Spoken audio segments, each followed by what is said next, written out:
새로운 기술의 도입은 분명하게 긍정적이거나 긍정적이고 부정적인 영향 둘 다를 가지고 있어. 영향을 끼칠 거야. 지속 가능한 발달에.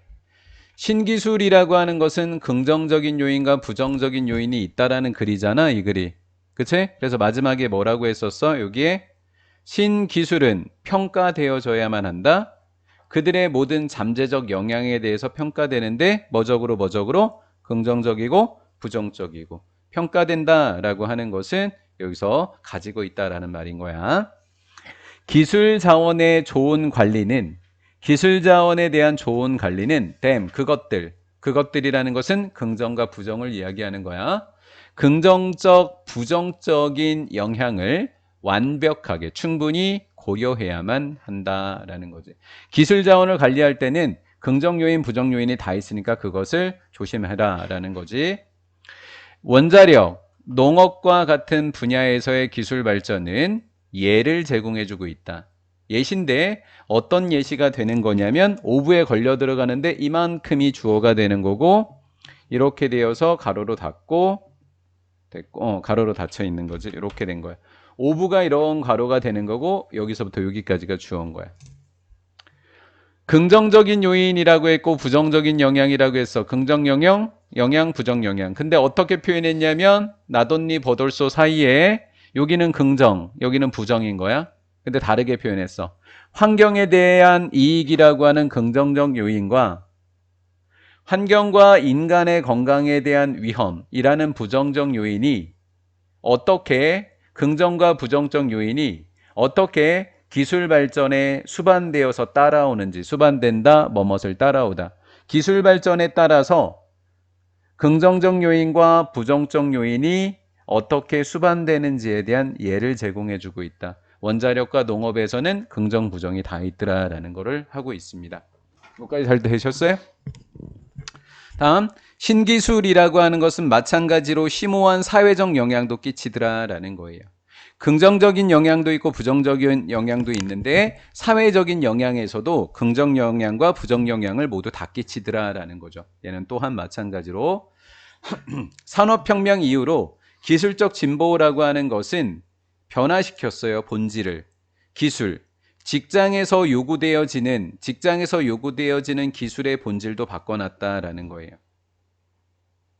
그래서 쉼표 크리에이팅 만들었는데 분사금은 특정한 유형의 직업은 만들어내고 다른 유형의 직업은 소멸시켰어요. 즉 직장에서 요구되는 기술의 본질을 바꿔서 직업마저도 만들고 없애버렸다라는 거죠. 고용 패턴, 직장에 고용되는 사람들 고용 패턴에 영향을 미치기 때문에 일어나는 거예요. 미치면서 일어난 거고요. 새로운 기술이라고 하는 것은 긍정이건 부정이건 간에 모두 그들의 모든 잠재적 영향마저도 평가되어져야만 하는 겁니다. 이게 뭐냐면 우리가 보통 식당에 가면 국산 재료를 많이 썼는데 돼지고기 김치찌개 이렇게 되어 있어요. 돼지고기 김치찌개가 이렇게 되어 있는데 김치도 중국산 그리고 고기도 뭐 캐나다산 그리고 고춧가루는 북한산 이렇게 돼 있단 말이에요. 이렇게 돼 있었을 때 우리가 메뉴판에 그냥 우리가 먹고 있는 이렇게 김치찌개 이렇게 하나만 등장을 하게 되면 우리가 그것이 재료상으로 외국 것들이 많이 들어와 있구나 라고 하는 사실조차 모르게 된단 말이에요. 너무 쉽게 이야기하면 국산 김치에 고춧가루가 중국산이 쓰여 있는 경우가 되겠습니다. 그래서 우리의 전통이 많이 영향을 받고 있고 우리가 그 인디언들처럼 소멸되고 있다라고 하는 것을 인식조차 못하고 있다라는 글이 되겠습니다. 북미의 토착 요리는 뭐뭐와 같은 원주민 인디언들과 같은 불행한 운명을 맞이했다라는 거예요. 자, 인디언들. 이 사람들이 인디언들의 전통을 갖고 유지하면서 산다고 하지만 서구 영향을 너무 많이 받아서 뭐 머리에다가 그냥 깃털 하나 꽂고 산다고 지금 인디언이라고 지금 부르는 일인 거죠. 예. 뭐를 제외하고 몇 가지 풍속을 제외하고는 불행한 운명이 다 바뀌어가고 있다라는 거예요. 전통이 깨져가고 있다라는 거죠. 추수감사절 칠면조는 진짜 사과드릴게요. 칠자는. 예. 이게 그렇게 재미가 없었어? 엄청 재밌었는데. 예. 칠면조처럼 말이죠.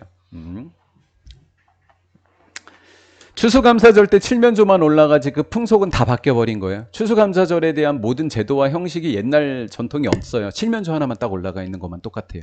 이 이야기를 하고 있는 겁니다. 확실히 우리는 지역적 특색을 분명히 뭐 하고 있어요?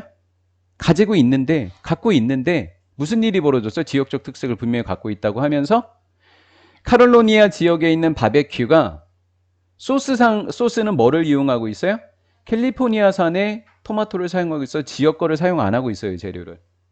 그렇죠? 그다음 루이지애나주의 건보라고 하는 음식은 어디 요 지역의 새우가 아니라 인도는 네시아죠. 그죠? 네시죠. 인도네시아에서 양식된 새우를 반드시 포함할 것 같더라라는 거예요. 지역 특색을 갖고 있지만 결국 인디안처럼 외국산에 많이 영향을 받고 있더라라는 거죠. 이러한 것들 중에 둘 중에 하나가 이 요리입니다. 요거랑 요거를 이것들 중에 하나라고 한 겁니다. 메뉴상에 등장을 하게 됩니다. 근데 뭐가 첨가되었어요? 많은 지방이 첨가되거나 많은 액상 과당이 첨가된 채로 여기에 등장을 하게 된다면 우리는 알아차려요? 못 알아차려요? 못 알아차린다고요. 그게 외국산이 많이 포함되어 있었는지 잘 알아차리지 못한다라는 거예요. 그 붕괴라고 하는 것은 전통이 붕괴되는 것을 이야기하고 있는 겁니다. 붕괴를 막거나 식별할 수 없게 된다라는 거예요.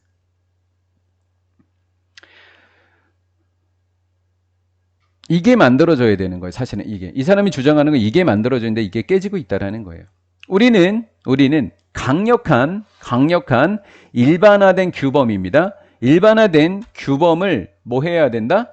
컴어비드 생각해내야만 합니다. 아직까지도 생각해내야 되는데 그런데 잘 못한다라는 거죠. 이 일반화된 규범은 뭐라고 한 거야? 전해지는 거예요. 어디로부터? 가족들을 통해서 전통적으로 전해지는 일반화된 규범을 생각해내야만 해요. 뭐 하려면 음미, 이 맛을 보고 소비하려면 뭐를? 우리의 토지와 우리의 땅과 우리의 기후가 우리에게 제공해주는 것, 음식이라든가 전통적인 것들을 소비하고 현명하게 소비하고 음미하려면 이 일반화된 규범을 만들어야 되는데 대신에 그러진 못하고 일반화된 규범을 만들지는 못하고 우리는 대신에 1년에 유행하는 식단을 따라갈 수밖에 없다. 가질 수밖에 없다라는 거예요. 1년에 유행하는 식단은 어떤 걸까요? 이름은 국산인데 전통인데 거기에 들어간 재료나 이런 것들은 다 어디 거예요? 전통이 아닌 거예요. 새로 들어온 것들이라고요. 자, 이런 유행하는 식단은 뭐를 일으킨다는 건 소등을 일으킨다는 얘기는 많은 사람들이 쫓아가지고서 그것을 따라한다라는 거예요. 사람들이 많이 이렇게 북적이는 것을 소동을 일으킨다는 거예요. 서점에 소동을 일으키고 책 좀 주세요라고 소동을 일으키고 우리의 복부에 소동을 일으킨다는 얘기는 음식을 엄청나게 많이 먹는다라는 거예요. 가서 연이어서 먹는다는 거죠. 어떤 규모로 한대요? 예, 전국적인 베스트셀러니까 전국적으로 많은 규모로 이렇게 하면 전국적으로 많은 규모로 이런 일이 벌어지게 됩니다. 이렇게 되는 것을 가지고 사람들이 전통이 깨진다. 전통적인 규범을 지키지 못한다고 보는 거예요. 전문가들은 이 모습을 보고 10명 중에 9명은 이러한 현상을 5번 현상을 증거로 보고 있다. 우리 일반적인 사람들이 완벽하게 우리의 분별력을 뭐 해버렸다? 잃어버렸다라고 하고 있는 겁니다. 우리 잘 따라오셨죠? 첫 번째 줄 한번 볼게요. 주제 글이니까 인공지능, 즉 AI로 부를게요. 이제부터 감정지능, EI로 부르겠습니다. AI의 등장이 어디에서 등장했대요? 직장에서 등장했대요. 직장에서 AI의 등장은 EI의 좋은 징조가 되었다라는 거예요. AI가 생겨났는데 EI의 좋은 징조가 됐다는 이야기는 AI가 EI를 대체하지 못했다라는 겁니다. 그래서 이 아이를 다루고 있는 사람들에게는 오히려 AI의 등장이 이 사람들에겐 좋을 수 있다라는 거예요. 이 아이를 대체할 수 없기 때문에 그 이야기를 마지막 줄의 6번 문장에 뭐라고 해놨죠? 4명의 임원들 중에 3명은 미래의 직장에서 EI라고 하는 것을 무슨 기술로 보고 있다고요? 필수 기술로 보고 있다고요. 빈칸일 수 있겠죠, 여기. 왜요? 왜? 일상적인 업무의 자동화가, 이건 AI가 처리할 수 있는 부분이죠. 일상적인 업무의 자동화가 부딪혔습니다. AI의 업무가, AI가 대체할 수 있는 이 자동화 업무가 불가능에 부딪히게 됐어요. 불가능해. 뭐가 불가능하대요? 감정 기술을 요구하는 활동에 필요한 효과적인 AI를 만드는 것이 뭐하기 때문에? 불가능하기 때문에, 불가능함에 부딪혔을 때 그러면 이 아이는 뭐가 된다? 필수가 된다라는 거예요. 그러니까 감정을 다루는 노동자들은 아주 꿀보직이 된다라는 거죠. 같은 말이 되겠습니다. 어떤 징조가 되었나요? 좋은 징조가 됐죠. AI라고 하는 것은 추진력을 얻었고요. 얻었을 때 또 AI가 추진력을 얻었습니다. AI가 좋아졌어요. 모든 수준에서 모든 수준의 직업에 있는 사람들을 대체할 수 있을 겁니다. 함에 따라서 어떤 전망이 있죠? 이렇게 되면 여기에 좋은 징조가 있다고 했죠. 이 아이에 좋은 징조가 있다고 했으니까 어떤 전망이 있냐면 요거에 대한 좋은 전망이 있어야 돼요. 가산점이 주어질 거라고요. 주어진 가산점이 있다 보다는 가산점이 주어질 거예요. 사람들에게. 어떤 사람들? 또 여기가 빈칸일 수 있죠. 이 아이에 있어서 높은 영역, 높은 능력을 소유한 사람들에게 가산점이 주어질 거다라는 거예요. 이렇게 끊어지겠죠. 동사 하나 제가 놓쳤네요. 이렇게 사람들이 상호작용을 함으로써 사람들이 보내거나 사람들이 반응하는 감정적 메시지는 이러한 점에서 누구의 능력을 넘어섰어요? 이 아이 프로그램의 능력을 넘어선 거예요. 뛰어넘었다고요. 감정 메시지가 이 아이의 능력을 뛰어넘었다라는 거예요. 모방할 수 있는 능력을 뛰어넘었다. 감정이 중요해졌다라는 거예요. 이 아이는 못 따라한다라는 거죠.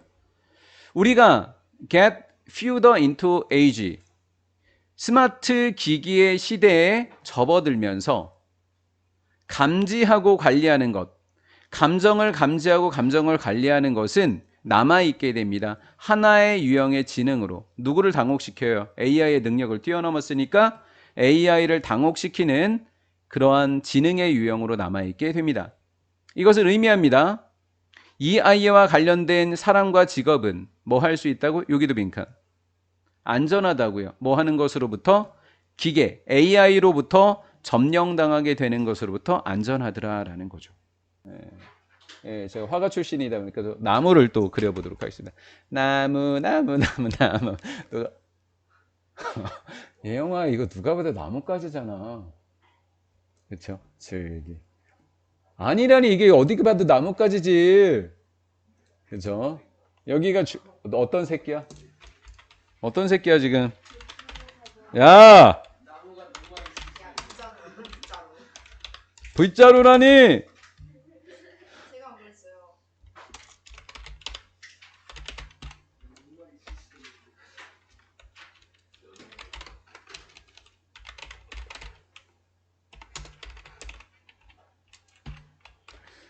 자, 줄기라고 하는 것에서부터 글쓰기, 회화 이런 것들이 발생하게 되는 거죠. 그렇죠? 그러면 글쓰기를 할 때 추상하기에 초점을 맞추고 회화할 때도 추상하기에 맞추고 그림 그리기에서 추상하기에 맞추면 이 모든 것들이 연결이 되어지는 거예요. 얘네들이 왜 생겨났는지 알게 돼요. 그런데 글쓰기에 초점을 맞추고 회화에 초점을 맞추면 안 돼요. 왜? 과목끼리 연결, 얘만 초점을 맞추면 얘가 이해가 안 되거든요. 이 글쓰기를 할 때 추상하기에 초점을 맞추고 회화할 때 추상하기에 초점을 맞추게 되면 추상하기가 공통된 언어가 되어서 줄기가 되어서 얘네들이 연결되어질 수 있는 거죠. 이해가 됐죠? 그렇다 보면 하나하나에 초점을 맞추면 연결은 안 되지만 이거의 근원인 추상하기 공통언어 줄기에 초점을 맞추면 얘네들이 연관되어서 얘네들 연결지을 수 있는 능력이 생긴다라는 거예요. 자, 교육은 지식의 나무의 줄기에 초점을 맞춰야 됩니다. 신기하죠? 아까 그랬던 나무가 떠오르죠? 예, 신기하죠? 거봐, 나무 맞죠? 예, 그쵸. 자, 여기만 체크해 드리고 넘어갈 거예요. 예영이 너 그림 잘 그린다고 나 그런 식으로 쳐다보는 거 아니다. 다음. 나뭇가지, 잔가지, 이파리 모두는요, 어디에서 나왔어요, 아까? 핵심에서 나왔죠? 아까 줄기에서 나왔었잖아요. 그쵸? 줄기에서 얘네들이 나온다라는. 자, 얘를 어떻게로 번역해 볼게요. 어차피 하우랑 똑같으니까. 어떤 방식으로 나뭇가지, 장가지, 이파리 모두가 핵심에서 나오는지 그 방식을 밝혀주면서 교육은 밝혀주면서 따라서 교육은 지식의 나무의 줄기에 초점을 맞춰야 됩니다. 이렇게 번역을 해봤어요. 사고를 위한 도구는 이러한 핵심에서 비롯된다라는 거예요. 사고를 위한 도구들은 누구예요? 여기들이죠. 여기들은 핵심인 어디에서 출발해야 돼요? 공통언어에서 출발해야 되겠죠? 네. 이 모든 도구들은 이러한 핵심에서 비롯된 겁니다. 그래서 얘네들은 무슨 언어를 제공해주고 있어요?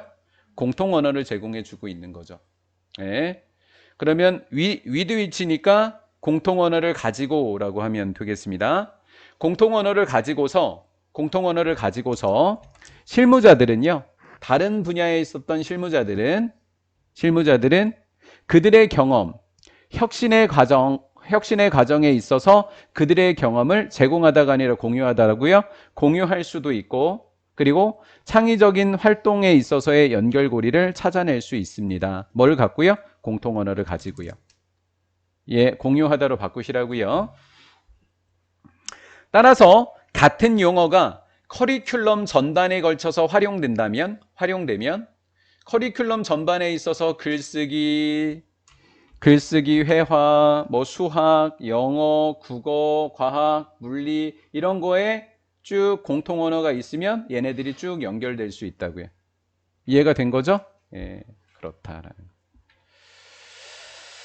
하면 학생들은 뭐 하기 시작한다? 다른 과목과 수업을 연결하기 시작하겠죠?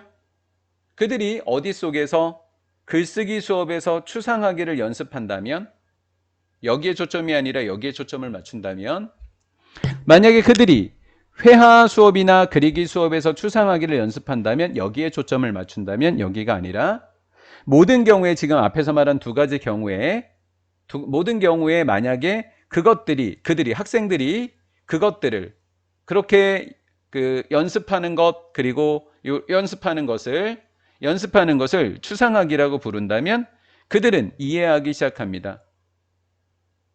학문 간의 경계를 넘어서 사고하는 방식을 이해하게 된다. 이 말은 뭐죠? 서로 연결하기 시작한다고요.